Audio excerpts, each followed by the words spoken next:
everyone, welcome back to my channel. So today it is another bump date video, and as you can see I am on my balcony. So I figured I would change it up a little bit. I'm always filming in my living room and it is a beautiful day out, not too sunny, not too hot, so figured I'd film out here. So let's just jump right into it. I am pretty late on this bump date. It's already Wednesday. I should be hitting 32 weeks on Saturday.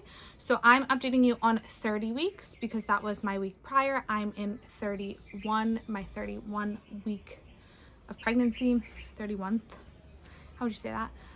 Anyways, I am happy to report that there is not many differences from the last week, but there are some. So I've had a little bit more back pain, mainly when I'm sitting down. This is something that I've definitely dealt with pretty consistently over the last week. If I'm sitting for an extended period of time, like even if it's just like 20-30 minutes, I am really feeling it in my back. I think I'm just like probably not sitting the right way. Like right now I'm sitting up in my chair, and I think like that definitely helps. It definitely makes a difference, but sitting and laying down are pretty hard on my back, honestly. I don't know what it is, and even laying on my side, it's definitely difficult for me. Standing is fine. I'm happy to stand. I'd prefer to stand actually, but if I'm standing all day, I do want to sit and give my legs a break, like put my feet up, because my feet will swell if I am on them too much. So that's like the main thing that has been a little bit different, but still pretty consistent with the way that my body feels. I do feel like my stomach is stretching a little bit more. I don't necessarily feel bigger, but I feel like the muscles are stretching a little more. Like I can feel the muscles just like kind of when I wake up in the morning. It kind of feels like I'm doing crunches. Like, does that make sense? I'm not really sure. I've never been pregnant before, but it kind of feels like I have like days where I'm just like doing a ton of crunches, and it's like a little bit tight in my stomach. Other than that, not much has changed. I went to a lot on my 30 week, during the end of my 30 week of pregnancy, and it was Friday to Saturday, so the very end of the week, and that was a doozy. So basically I flew down. It's a 30-minute flight. It's literally nothing. It's just like a 4 or 5 hour drive, and there's no way I'm making the drive. Like I cannot sit that long in a car. So we flew down Friday morning. Everything was fine. Got there. We were in the hotel. Everything was good. We had a really good time. We were there with Ofer's family, and on our way back Saturday night, we went to the airport. We were just about to get vegan Burger King. They have some vegan Burger King options there, and it was so exciting. We were so excited, and then we looked at the ticket and we realized that it was boarding time. So we said, never mind, we won't get the food. Like, we're just gonna go to board, because we were with his grandma, and like we didn't want her to worry. You know, she's like, gotta get there early. So we went downstairs, down the escalator, and we're right at our gate. It was like so close. We were right at our gate. It's a very small portion of the airport because we're just going from literally one part of Israel to another. It's the only part of Israel that you can fly to. So we were going from Eilat to Tel Aviv, and I was standing in line getting ready to be checked in, and actually getting ready to board the plane, sorry. And the lady at the desk asks me how many weeks I am. And I say 30, because technically I was 30. And she was like, oh, well, you need a doctor's permission, like doctor's approval in order to fly. And I said, no, I just flew yesterday. Like, everything is fine. There was no need for a doctor's approval. No one even asked me. And she's like, no, you need doctor's permission to fly. And I said, okay. I don't have doctor's permission to fly. I didn't know I needed that, because I thought up until like 34 weeks I didn't need that, especially in the country, like regionally. It's literally a 30-minute flight. So she's like, oh, well, you're just gonna have to board a flight tomorrow. Like, sorry, can't help you. And I was like, no, like, I can't miss this flight. I'm with all of Oprah's family. It's like a big deal. Like, I am not gonna stay.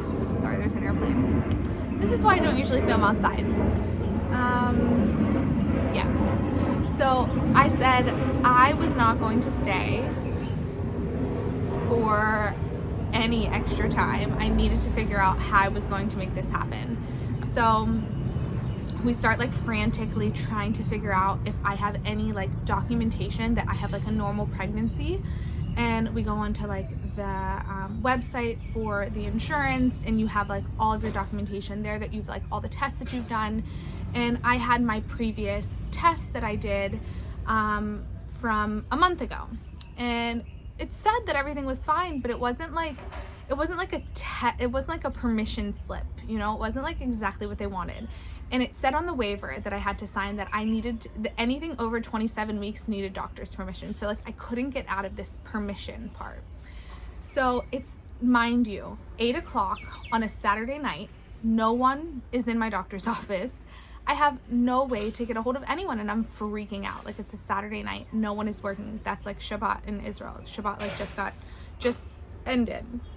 So I Google my doctor's name, crazy. Google my doctor's name, and he pops up. The second thing that pops up is his personal phone number. Guys, his personal phone number. I am freaking out. I'm like, oh my God, I need to call him. So I call him. He answers, second ring immediately. And he says, hey, who is this? And I'm like, this is Samantha. I am pregnant. I was at your office a month ago. You know me, because this was my first time at his office during this pregnancy, was a month ago. But I have known him for over 5 years. He became my gynecologist when I just started to go to the gynecologist in Israel. I didn't really have one for like the first 2 or 3 years because I was going back and forth to home and whatever. I didn't have one. But he was my first gynecologist, and I said to him, like, it's Samantha, I'm pregnant, you know. And I'm saying this in Hebrew because I speak to him in Hebrew, and my Hebrew is like, when I'm frantic, it's not good. So I'm like panicking in like the worst Hebrew ever, telling him that I'm pregnant and that I'm blonde, like he's gonna know who it is because I said I'm pregnant and I'm blonde. He sees like 1,000 people a day, but like he knows me. And I said, I'm vegan, and he's also vegan. And this is something that we bonded over when I first went to him 5-6 years ago. And he said, oh yeah, Samantha, the vegan. Oh yeah, okay.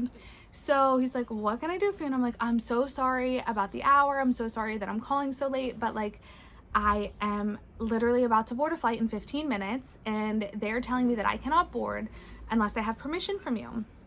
And he's like, well, I'm not at home, or I'm not at the office. I'm not even at home. Like, I don't even know what I can do for you.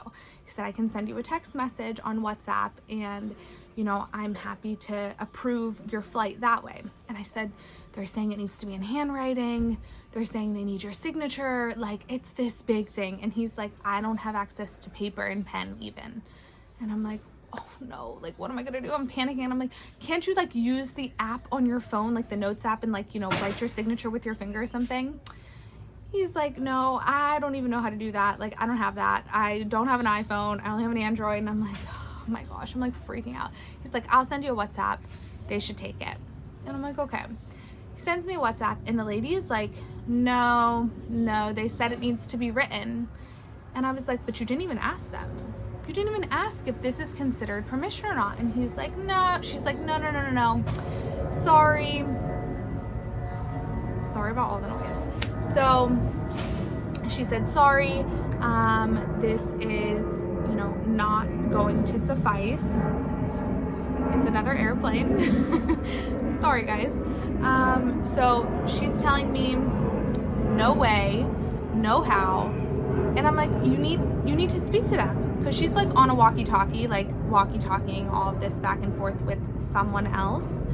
And she refused to even get on the walkie-talkie. And I said, no, pick up the walkie-talkie right now. I want to speak to them. she said, you heard them. They said it needs to be written. And I said, no, I didn't hear them. I want to speak to them right now. So she's kind of going back and forth with me, not really trying to speak to them again about this WhatsApp text message that I got from my doctor. And she eventually, I said to her, no, listen, you need to ask them. Like, I am not taking no for an answer. You need to ask them. She eventually walkies them, and they're like, yeah, okay, fine. Just take a picture of it. Tell her to sign the waiver. It's fine, whatever. They were so nice about it. I was like in shock. She was really trying to make me miss my flight. She was like, you're just gonna have to take a flight tomorrow. And I'm like, I am not taking a flight tomorrow. Do you know how expensive it is to take a flight so last minute? It's even in the country, it is so stupid how expensive it is for like a 30-minute flight. And I was like, no, I'm not taking a flight tomorrow. So eventually she got the permission. She was definitely not happy that they approved it, because she was like fighting me tooth and nail, whatever. So we board the flight. Literally 5 minutes later, they take off. Everyone on the flight was so nice, like so nice. But this lady was like, she had it out for me. Honestly, we don't know what really happened, but we thought maybe there was a little bit of discrimination going on. It's like that in Israel. Different types of backgrounds discriminate against other backgrounds. Wasn't me, probably the people that I was with, never mind. But this is what we assumed, because it was just so not the vibe. Like, everyone was just like, this lady was being so mean, but everyone else was being so nice. So long story short, everything got approved, got on the flight, didn't miss it, thank goodness. And when we got back, it was like, I was still in shock. Like, I'm still in shock when I think about it. It was the craziest experience, because I was panicking inside. And the last thing I thought that would pop up on Google would be my doctor's personal phone number. So he didn't even ask me how I got it. He didn't say, oh, how'd you get this number? Like, he didn't care. It's like he knew that it was on Google. He was so chill. He's like the best doctor. So we actually went the next day. We had a doctor's appointment the next day to go see him, or at least we thought. It ended up being at his office, but it was with the sonogram tech, and to do like a proper check of the baby, which everything was good. She said she's growing very well. She said she's 3 pounds, 10 ounces, and everything is just perfect. Perfect amount of fluid, like amniotic fluid. She still has a lot of space in there, so she's still rolling around. She's not head down yet, but I am only 31 weeks. And yeah, she said everything is really, really good. She said, you're doing a great job growing her. And I was so proud. So we went to go see my doctor because we had gotten him a plant. We really wanted to treat him to something because we felt so guilty about the whole situation. Like, I messaged him back and I told him that the message worked, and he told me, you know, have a good evening and a good week. But it was just so random. So we walked into his office and we apologized profusely, gave him the plant, and he was like, oh, thank you so much. That's so nice of you. Didn't have to do that. But like, I'm glad everything is okay. How's the baby? Like, he really just is such a nice guy. So we had such good vibes when we left that office. Like, it is not every day that we have good vibes in healthcare here. And if you remember one of my first story time navigating the Israeli healthcare system when pregnant, I had a very bad experience with my first sonogram, and it was just like, ugh, like I wanted to forget it. It was so bad. And he has just made everything amazing. His whole office is amazing. They're just like the nicest people ever. So long story short, everything is fine now. Baby's growing really good. And yeah, that was my crazy story for week 30, the end of week 30. And I am just so thankful that everything worked out the way it was supposed to. And I'm trying to think if there's anything else. I still have random heartburn, but like right now I have no heartburn. Probably because I didn't eat anything that was spicy. Like, if I eat spicy, I'm getting pretty bad heartburn or really greasy food. Other than that, I'm pretty good. I've kept it under control, and I haven't gained a lot of weight either. I gained a ton of weight in the second trimester, like a ton. I've never had a problem eating during this pregnancy. I've never been overly hungry, but I've never had a problem eating. So I gained a decent amount of weight my second trimester. And then in the last, since I've been home, so like I came home in October, the beginning of October, November, December. In the last 2 months, I gained maybe a kilo or two, nothing crazy at all, which I feel really good about because it balances out because I gained so much weight in my second trimester. But they didn't say anything about my weight this time. Like this last time I went and I got my weight checked, the nurse was like, "Oh, you're gaining a lot." And I was like, yeah, I was still in my second trimester. I'd gained over 10 kilos, like easy, and maybe even 13 kilos at the time. And she was like, "Yeah, you're gaining fast. Like, you need to watch." And I was like, okay, but I think that it was just because I had just come back from the States and I ate a ton of horrible food. So long story short, baby's growing good, I'm growing good, everything is really, really good. My back is starting to hurt a little bit just from sitting for so long. So I'm gonna go. I'm gonna give you guys a little bump date before I go. Thank you guys so much for watching and stay tuned for the bump date. Okay, so I'm like living in this comfy t-shirt. Let me move this out of the way here. And these sweatpants, they're like a double XL. They're a little big, I'm not gonna lie. I have to tie them super tight, but they're super comfy, like clouds, like look like clouds, feel like clouds. Got them from Target, $4, cannot complain. I got this top from Walmart for $3, definitely can't complain. See how like baggy and loose it is? It's super soft and comfy. Walmart has amazing clothes. I wish that we had a Walmart here.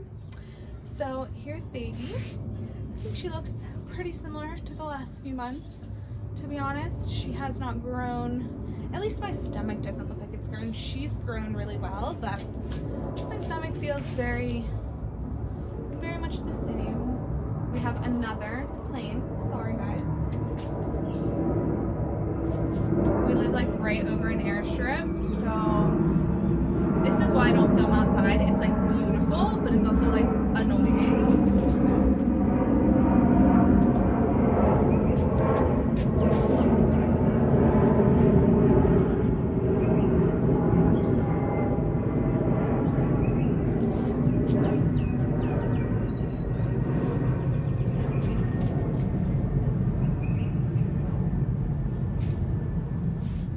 Okay, so as the plane leaves, I will wrap it up. Everything looks really good. I feel really good. I feel like I need to stand for a little bit now because I just sat for so long, but yeah, that's the bump date for week 30. Thanks for watching, and I really hope you guys enjoyed. If you would like, leave me a comment down below letting me know what you would like to see next, and I will see you guys in the next update. Bye.